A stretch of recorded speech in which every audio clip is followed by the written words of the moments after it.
You are listening to KC Sports Network, proudly presented by Emprise Bank, your partner in possible.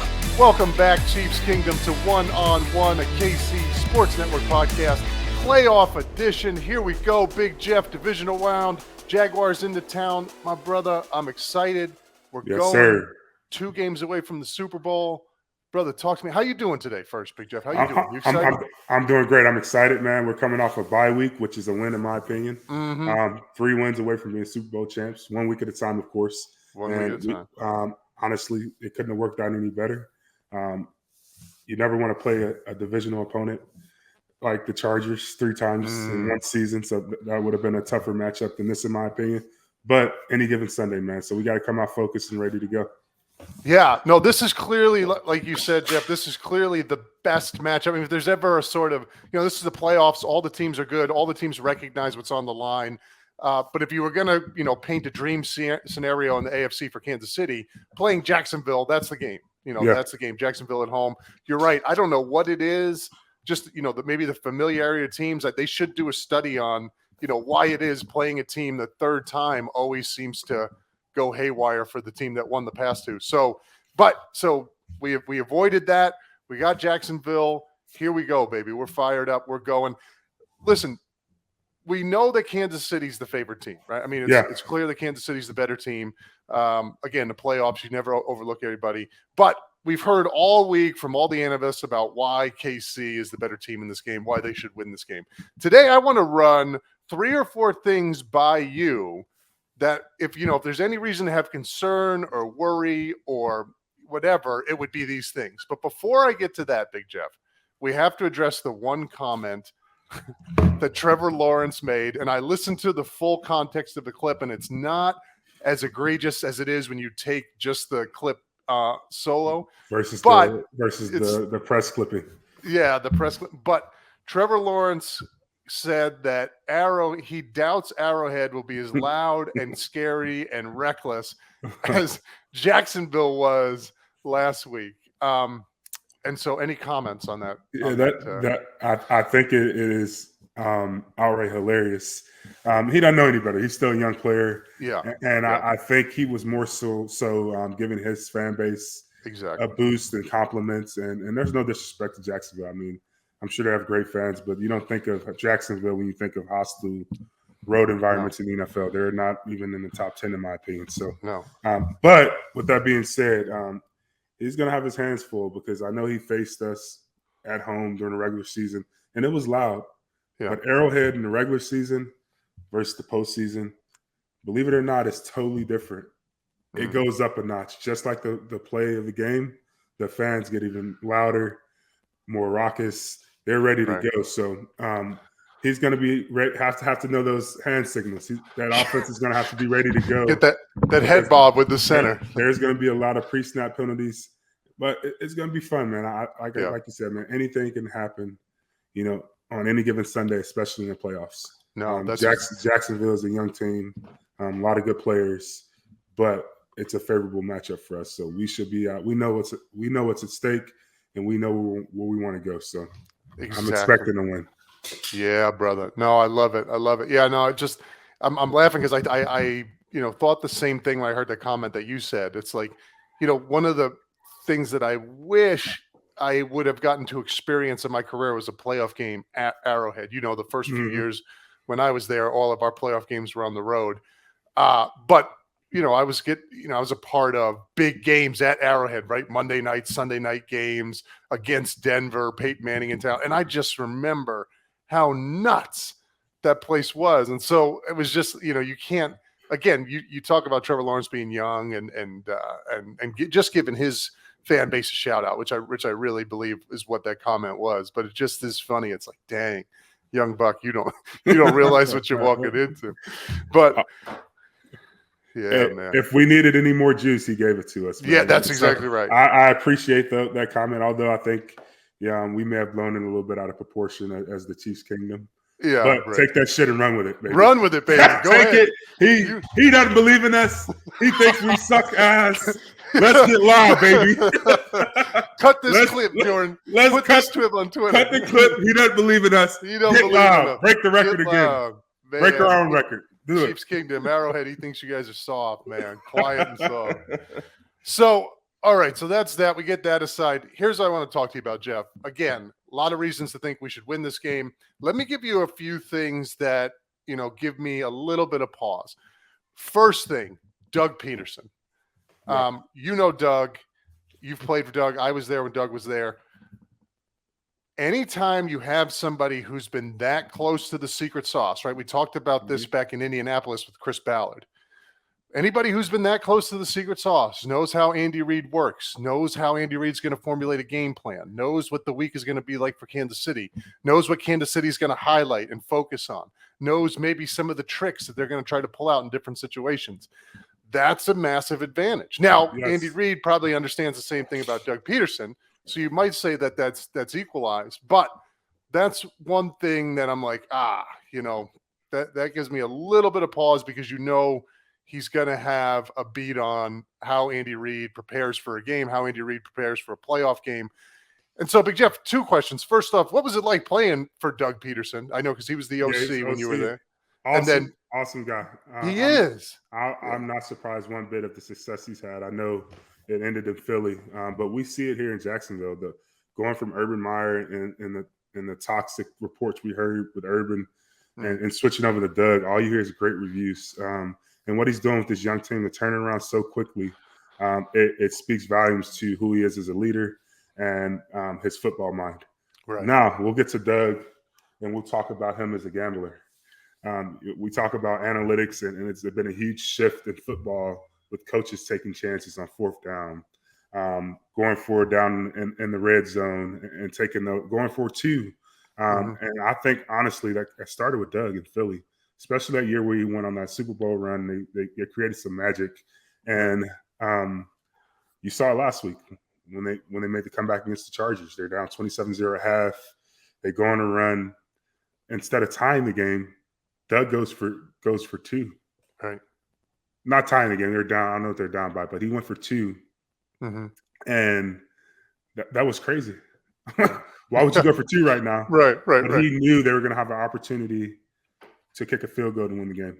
And they did it. And that's a little bit of the guts that he has. And we're going to see that when he comes to Arrowhead. He's going to take some chances.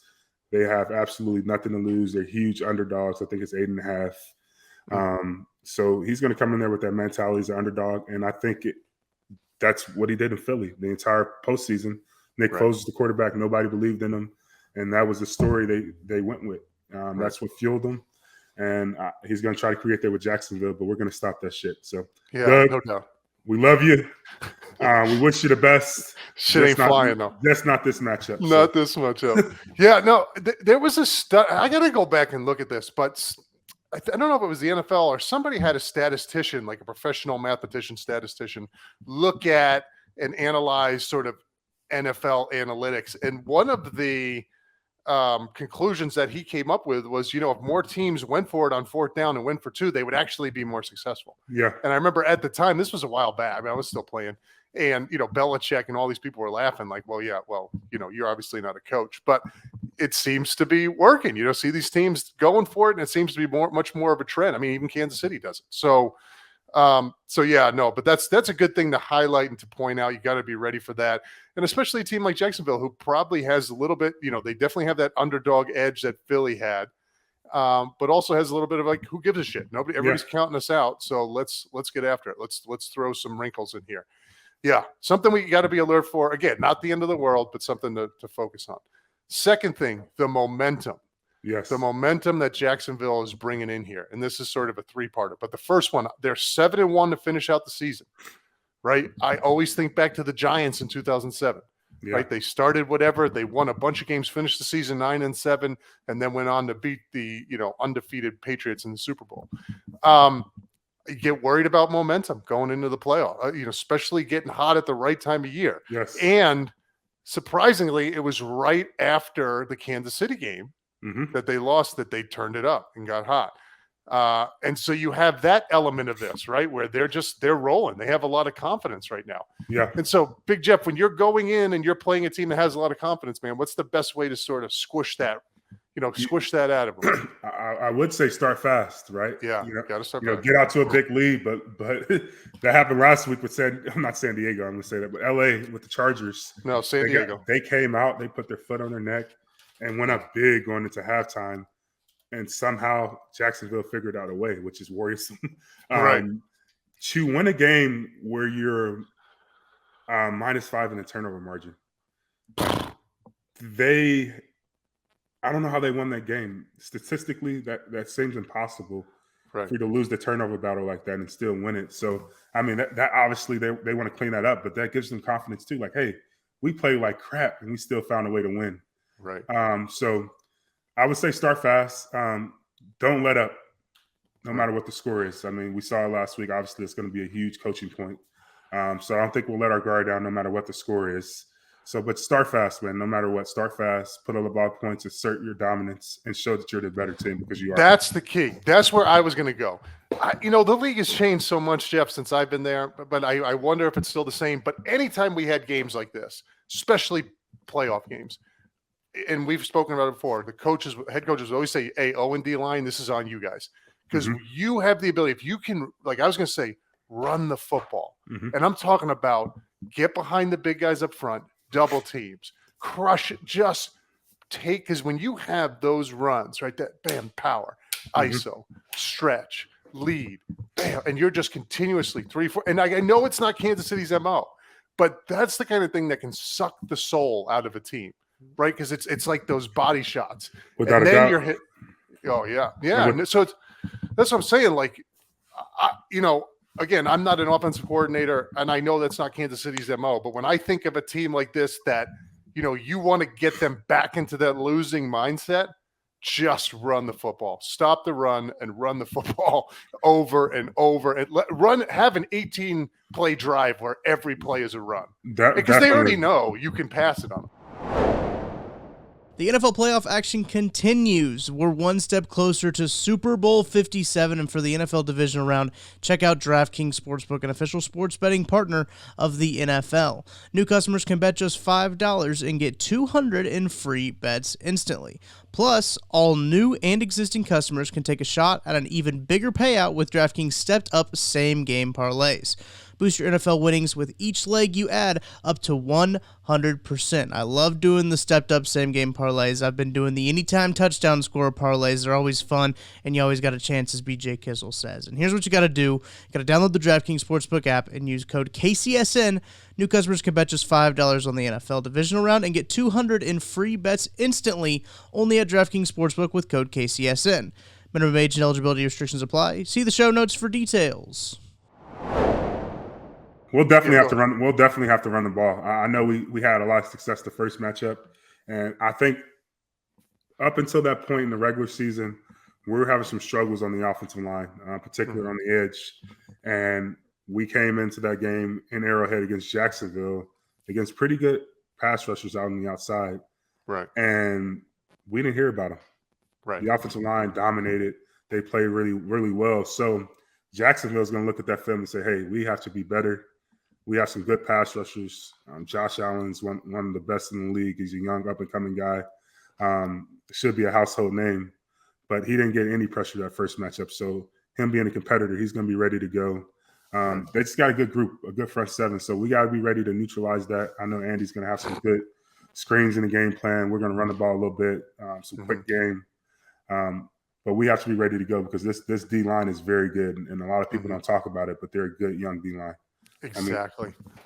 And we had the first matchup. We rushed the ball pretty well. I mean, we had 155 rushing yards on 27 attempts. So go right back to it. That's that kind of when you can assert your dominance through the run game over and over and over. That's the kind of soul crushing thing that will stop a team from that comeback. They'll pack it in.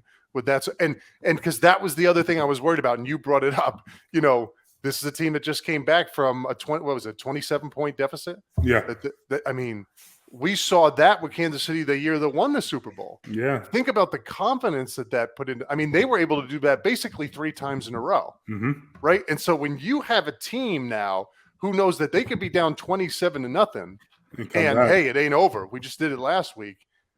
That's no good. So again, like you said, Jeff, you want to be able to take that spirit out of them right away. They're in Arrowhead. They're in a hostile environment. Give them no reason, no life, right? Put the foot on them and just squeeze the air out of them. Squeeze the air out of him. Send Trevor back to his hair care routine. That's right. Hey, he's got great hair. Great hair. Send him home. Send him home. Man. No, you're totally right, brother. And then this is the last thing. This is one of those things that always gets me worried with the bye week is now you have a team that's come off a big win, a comeback win, has the ball rolling, momentum going, 7-1 in the regular season, going into the playoffs, and they just won a playoff game. Yep. Now, I remember my first playoff, those 2 years in New York where we went to back-to-back AFC championship games. That first playoff game that you win, it's like, holy shit. Like, wow, we're going. We're like the first one, it's like, what do we, you're still feeling it out in the playoffs and the atmosphere is nuts. You win it. And it's like just the bolt of, it's like, oh man, there's nothing like winning a playoff game. I mean, winning the Super Bowl would be, but like winning a playoff game is like, damn, we can do this. Yep. So that's another thing that gets me worried. Like we've had the bye week, we've set it out. Now, what I think, and you can give me your thoughts, Jeff, but what I think sort of neutralizes this point is you have a team in Kansas City who's full of guys who've won a ton of playoff games. Yep. Right. So for them, this is the playoffs is nothing new. And when I was in New York playing against Tom Brady and the Patriots all the time, this is something we always talked about was they have so much playoff experience we didn't. And that was one thing that always made them great in the playoffs is it was just business as usual. Yep. Kansas City's like that, but you do have to be, again, talking about momentum going in the right direction. You do have to be a little bit nervous with Jacksonville coming off that playoff win. It's an exciting feeling, and you want it. And now, now you're just like Kansas City, 2 games away from the Super Bowl. And Doug's talking about, hey, we need 2 wins, and we've done the improbable, just like I did in Philly the year we won the Super Bowl there. Yeah. And so are you thinking about that at all, Big Jeff? Yeah, it's definitely a huge talking point for him. I'm honestly like, there's a tad bit of worry in any playoff game because, right, it's win or go home. And of course, with what happened last week against the Chargers and the way that they came back. But my take on this, honestly, is I think they gave everything they had in that game. Right. I think that was one of those games where it was That's such good. an emotional roller coaster. Right. And with them being in that position for the first time, winning a playoff game in I don't know how long, that in a sense was their Super Bowl. Mm-hmm. And I like this team. I think they're a young and up-and-coming team. I think they're going to be a contender in the AFC. But I just think this is one of those experiences for them that's going to be a learning point because they're going against the Kansas City Chiefs, who's been there, done that at Arrowhead with the best quarterback in the NFL, with the best coach, with the best fans. It's just a lot against them right now. So it's only going to make them better in the future, but they're not going to come to Arrowhead and win the game. So I'm not worried about it in that sense. Let's put a cut on it right there, brother. Big Jeff, here we go. 101, Chiefs Kingdom. Let's get it, baby. Hey, be loud out there. I wish I could be there with you all this weekend, but be loud. Let Trevor Lawrence see what it's like to come into Arrowhead and play off in a playoff atmosphere, and I know you all will. Thank you for tuning in. We will see you next week after this win when we get ready to prepare for the AFC Championship game. Big Jeff, you already called it. Jeff Stradamus, you already called this. I'm not worried about it. It's good as gold. But see you guys in Atlanta. Yeah, baby. Let's go.